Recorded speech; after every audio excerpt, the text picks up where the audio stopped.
इस फिल्म की शुरुआत होती है वेनिस से, जहाँ एक नीलामी घर में काफी कीमती चीजों की नीलामी होने वाली थी। इसीलिए बड़े बड़े अमीर लोग मास्क पहनकर यहाँ बैठे हुए थे। यहीं पर हम कहानी के मेन कैरेक्टर को देखते हैं, जिसका नाम साइरस था। वो काफी स्मार्ट था और एक बार फिर यहाँ अपने साथियों के साथ चोरी का प्लान कर चुका था। यहाँ हमें साइरस की टीम के बारे में बताया जाता है, जिनमें सबसे टॉपर वो खुद था। फिर थी पायलट लड़की, एक था लॉक मास्टर जो हर तरह की मुश्किल लॉक्स को भी आसानी तोड़ सकता था, एक लड़की हैकर थी और लड़का था इंजीनियर। एक बड़ी उम्र का आदमी भी होता है जो इनकी चोरियों में मदद करता था। इस वक्त वो साइरस के साथ नीलामी घर में आया हुआ था। यहाँ हर जगह पर कैमरास भी लगाए हुए थे, जिन पर पुलिस की नजर थी। और सबसे सीनियर ऑफिसर का नाम एबी होता है। काफी वक्त पहले वो साइरस से मिली थी, इनकी दोस्ती हो गई थी। पर जब एबी को पता चला कि वो कितना बड़ा चोर है, तो एक मिशन पर इसने साइरस को पकड़ने का प्लान बनाया। लेकिन वो क्योंकि काफी चालाक था, इसलिए भाग गया था। लेकिन इस बार एबी अपनी टीम के साथ पूरी तरह से तैयार थी कि जैसे साइरस चोरी करेगा, ये उसे रंगे हाथों पकड़ लेगी। और अब नीलामी शुरू हो जाती है। सबसे पहले एक काफी महंगी पेंटिंग को लाया गया, जिसकी एक के बाद एक बोली लगने लगती है। लेकिन आखिर में वो 2 करोड़ की बिक जाती है। मगर ये चोर साइरस और उसके साथी जो पहले ही स्टार में बैठे हुए थे, ये उस पेंटिंग को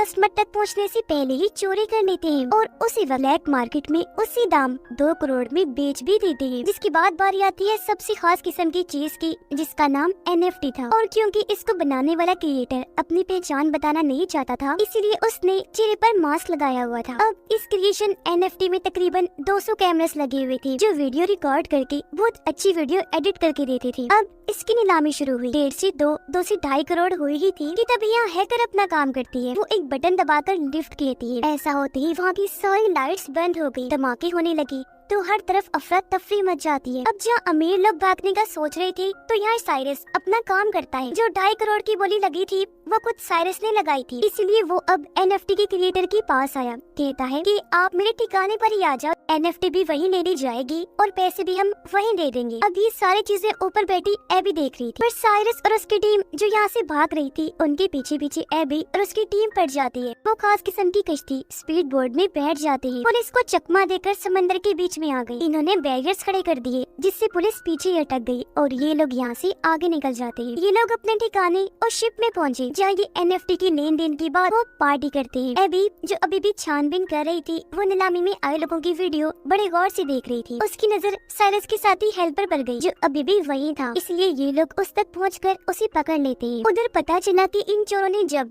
NFT को चोरी किया, तो ब्लैक मार्केट में उसकी कीमतें बढ़ती गई। 3 से 4, 4 से 5, फिर 8 करोड़ हो गई। और उसे एक्टिवेट चलाने के लिए इन्हें असली मालिक की जरूरत थी, इसलिए ये उस क्रिएटर को भी उठा लाए थे। साइरस उससे बात करता है, कहने लगा कि तुम्हारा NFT मार्केट में जहाँ 2.5 करोड़ का बिकना था, वो अब चोरी होने की वजह से ब्लैक मार्केट में 8 करोड़ का बिकेगा। तुम्हें लगता है हमने तुम्हें ऐसे अगवा किया? नहीं, बल्कि ब्लैक मार्केट में बेचकर आधा मुनाफा तुम्हें भी देंगे। इससे तुम्हारा हमारा दोनों का फायदा होगा। तो टेंशन ना लो, जम के पार्टी करो। साइरस की टीम का हेल्पर एबी के सामने बैठा हुआ था और सभी सवालों के उल्टे सीधे जवाब दे रहा था। एबी कहती है कि मैं तुम्हें जेल में डाल दूंगी और सबके सामने तुम्हारी सच्चाई ले आऊंगी। बेहतर होगा कि तुम अपनी टीम के बारे में हमें सब कुछ बता दो। तब हेल्पर कहता है कि मेरी टीम इस वक्त लंदन में है, अगर उन्हें पकड़ना है तो मेरे साथ वहाँ जाना होगा। इसलिए अब एबी अपने साथियों के साथ लंदन की पुलिस डिपार्टमेंट में जाती है। यहाँ उसकी मुलाकात एक और ऑफिसर से हुई, जो उसे बताता है कि मुझे खुफिया तरीके से पता चला है कि सबसे बड़ा माफिया, जिसका नाम लार्स है, उसने हाल ही में मार्केट के शेयर्स के साथ हेरा फेरी की है, जिससे कीमतें ऊपर नीचे होने की वजह से उसे बहुत मुनाफा हुआ है। मगर इस मुनाफे की वजह मार्केट या चीजों की कीमतों की उलट पुलट नहीं, बल्कि डैम का पानी पूरे शहर में फैला दिया, जिससे वहाँ बाढ़ आ गई, घर डूब गए, लोगों की जानें चली गई। तो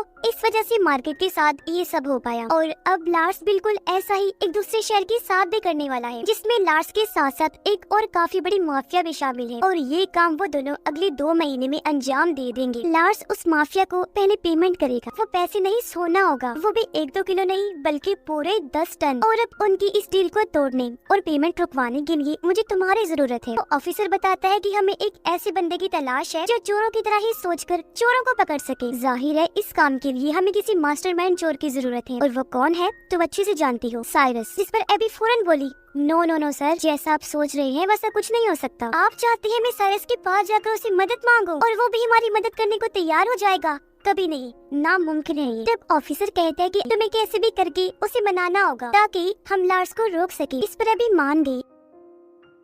फौरन पहुंच जाती है साइरस के पास। यहाँ दोनों एक दूसरे को ही दोष देने लगते हैं कि तुमने धोखा दिया, तुमने दिया। पर आखिर में बात खत्म करके साइरस उसकी आने की वजह पूछता है, जिस पर एबी कहती है कि तुम्हें मेरे लिए एक चोरी करनी हो, और उसे वो सारी बातें बता देती है जो एबी को ऑफिसर ने बताई। फिर कहती है कि तुम्हें वो सारा सोना चोरी करना होगा, जिसके बाद साइरस ये सारी बात अपने साथियों को भी बताता है। उसके साथी चौंक तो गई, पर साइरस कहता है कि समझ सकता हूँ कि ये काम मुश्किल है, लेकिन करना बेहद जरूरी है, क्योंकि अगर वो लोग अपने प्लान में कामयाब रहे तो पूरा शहर बाढ़ में बह जाने की वजह से बर्बाद हो जाएगा, मासूम लोग मर जाएंगे। और अब बारी बारी सारे लोग पता लगवाने की कोशिश करने लगते हैं कि आखिर लार्स और वो माफिया ये प्लान अंजाम कैसे देंगे। पता चला कि वो सारा सोना सबसे पहले लार्स के अड्डे से निकलेगा, फिर ट्रक्स के जरिए वहाँ से ले जाया जाएगा, जिसके बाद वो प्लेन के जरिए उसकी मंजिल तक भेजा जाएगा। इसलिए अब यहाँ साइरस और उसकी टीम अपने अपने कामों में लग जाती है कि वो कैसे अपना मिशन अंजाम देंगे। यहाँ सबसे पहले हैकर बताती है कि अगर हम बिल्कुल वैसे दिखने वाला प्लेन बना ले तो चोरी करना आसान हो जाएगा। पर सवाल ये था कि वैसा प्लेन आएगा कहाँ से। इस पर साइरस कहता है कि मैं नीलामी घर में एक अमीर लड़के से मिला था जो प्लेन्स के लेन देन का काम करता है। उसके पास एक ऐसा प्लेन है जो थोड़ा बहुत उससे मिलता जुलता है, जिसे हम खुद तब्दील करके वैसा बना सकते हैं। तो हो सकता है वो ही हमें उस प्लेन को दे दे। इसलिए अब ये सारे लोग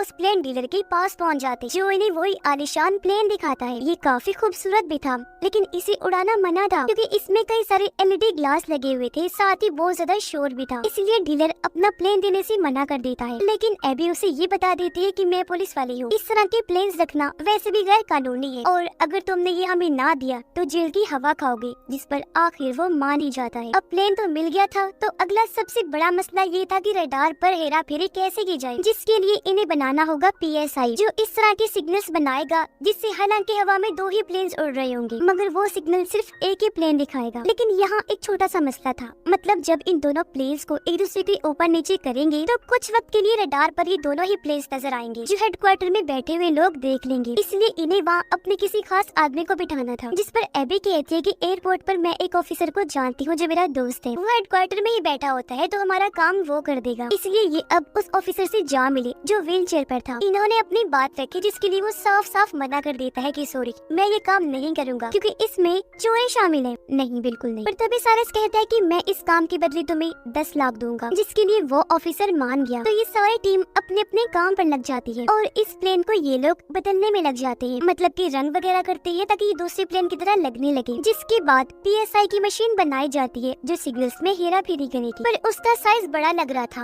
और वो किसी बॉम्ब से कम नहीं लग रही थी। इसलिए एबी हैकर को कहती है कि ऐसा करो, इस PSI मशीन के छोटे छोटे कई सारे हिस्से बना दो जो हर एक मेंबर को दे दिया जाएगा, इस तरह काम आसान हो जाएगा। इसके लिए हैकर मान गई, और काफी मेहनत करने के बाद वो PSI मशीन के अलग अलग हिस्से बना देती है। जिसके बाद आखिरकार इनका फाइनल दिन आ जाता है, जहाँ सब लोग अपने अपने हिसाब से तैयार हो जाते हैं। इन्होंने आधे टिकट बिजनेस क्लास के लिए थी तो आधे इकोनॉमी की, ताकि ये पूरे ही प्लेन में फैल जाएं। पता चला कि लार्स की 2 गुंडे बिजनेस में तो 3 इकोनॉमी क्लास में ही, जबकि सबसे नीचे था 10 टन सोना। जिसके बाद ये पूरी टीम अपनी चोरी को अंजाम देने के लिए पूरी तरह से तैयार हो जाती है। हैकर ने सभी कैमरास को हैक कर लिया था ताकि हर एक चीज पर नजर रखी जा सके, जबकि लॉक मास्टर ने अपने हिस्से की PSI मशीन बाथरूम में जाकर लगा भी दी। इनका एक साथी डर गया था, इसलिए वो साथ नहीं आया था। तब उसके हिस्से का काम एबी करने का सोचती है। वो अपने बिजनेस क्लास के बाथरूम में जाकर दूसरी PSI मशीन को वहाँ लगाने लगती है, पर तभी एक झटका लगने की वजह से वो मशीन छूटकर नीचे गिर गई, टूट जाती है, उसके कई सारे टुकड़े हो गए, जिससे एबी काफी परेशान हो गई, क्योंकि कैसे भी करके दोबारा जोड़कर ये मशीन यहाँ लगानी ही थी। मगर अब गुंडे भी वॉशरूम में आना चाहते थे, और अगर उन्होंने ये देख लिया तो इनका प्लान चौपट हो जाएगा। लेकिन यहाँ ठीक वक्त पर साइरस आ गया, और अब ये दोनों मिलकर मशीन को जोड़कर वहाँ लगा ही देते हैं, जबकि पायलट अपनी जहानत से अपने वाले प्लेन को उड़ाकर उस बड़े वाले प्लेन के नीचे ले आती है। साथ ही PSI के एक्टिवेट होने का इंतजार करने लगती है ताकि दोनों प्लेन्स की रडार का एक ही सिग्नल जाए। इसलिए अभी हेडक्वार्टर की रडार में 2 ही प्लेन्स के सिग्नल्स आ रहे थे, जो देखकर एयरपोर्ट ऑफिसर की साथी कहती है कि हमें इस बारे में ऊपर खबर कर देनी चाहिए। जिस पर वो ऑफिसर इन्हीं एबी का साथी जवाब देता है कि ये मामूली सी खराबी होगी, 2-3 मिनट में ठीक हो जाएगी। वो उसे अपनी बातों में उलझाने लगा। जिस बीच PSI की एक्टिवेट होते ही पायलट अपने वाले प्लेन को दूसरे प्लेन से कनेक्ट कर लेती है। ऐसा होते ही सिग्नल मिलने लगे, जिससे अब रडार पर बस एक ही प्लेन नजर आने लगता है। तब ऑफिसर अपने साथी को कहता है, देखो मैंने कहा था ना ये खराबी है, लो अब ठीक भी हो गई।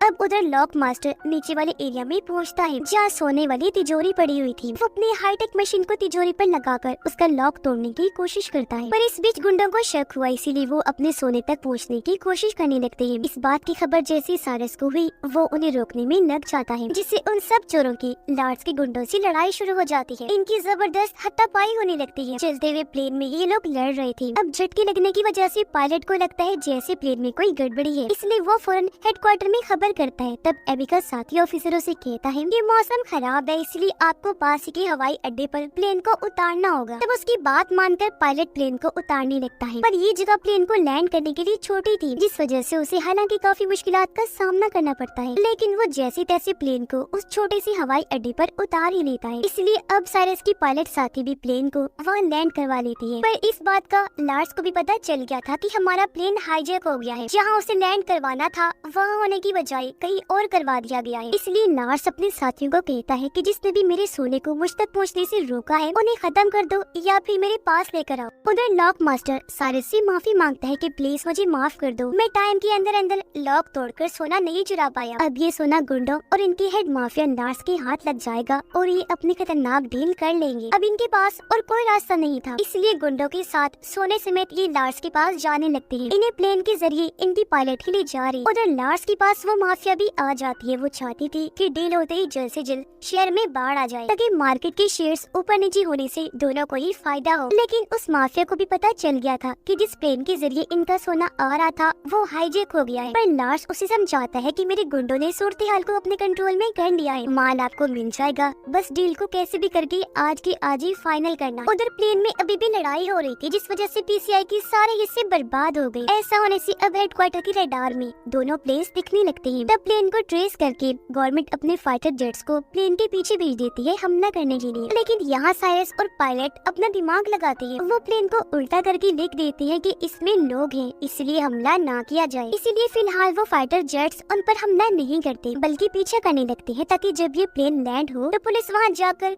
सारी सूरत हाल को हैंडल कर ले। जिसके बाद अब ये प्लेन लैंड होता है लार्स के महल के ग्राउंड में, जो उसके आलीशान से घर को बर्बाद करते हुए आगे बढ़ने लगता है। सिर्फ यही नहीं बल्कि सिक्योरिटी दीवार को तोड़ता हुआ प्लेन अंदर जाने लगा। ऐसा होते ही सारा का सारा सोना भी निकलकर बाहर गिर जाता है। ये देखकर माफिया लार्स को कहती है कि अब तो मैं ये सारा सोना भी ले लूंगी, साथ ही हमारी डील भी कैंसिल। जो कहकर वो यहाँ से जाने लगी, पर लार्स जिसे गुस्सा आ गया था वो उसे शूट करके मार देता है। अब तभी यहाँ वो पुलिस भी आ गई जो इनका पीछा कर रही थी। वो इन्हें चारों तरफ से घेर लेती है। पुलिस जैसे लार्स को पकड़ने लगी, वो कहता है कि ये मेरा अपना घर है और ये चोर यहाँ आए थे उस माफिया औरत के साथ डील करने के लिए। असली गुनाहगार माफिया ये है, इन्होंने ही उस माफिया औरत को मारा है, तो आप इन्हें पकड़ कर ले जाए। पर यहाँ साइरस अपना दिमाग लगाता है। वो प्लेन की एलईडी ग्लास और एनएफटी क्रिएशन की रिकॉर्डिंग से पुलिस को ये दिखा देता है कि असली गुनाहगार लार्स माफिया ही है। इसने ही औरत माफिया से सोने की डील की थी, पूरे शहर को बर्बाद करने की प्लानिंग थी, इसलिए लार्स को पुलिस गिरफ्तार कर लेती है। इस मिशन में एबी और लंदन का ऑफिसर भी शामिल था, जिनका मकसद ही इस डील को रोकना था। तो इसमें कामयाब होने की वजह से वो सारा सोना पुलिस अपने साथ ले जाती है।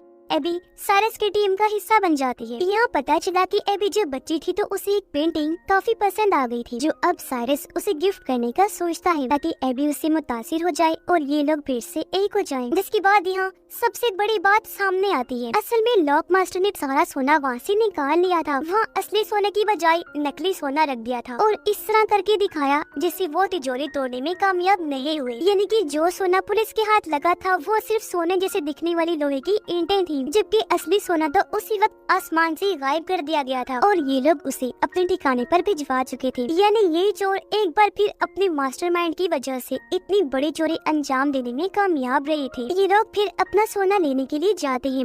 सब इतनी बड़ी कामयाबी पर एक दूसरे की गले लगकर मिलते हैं। इनकी खुशी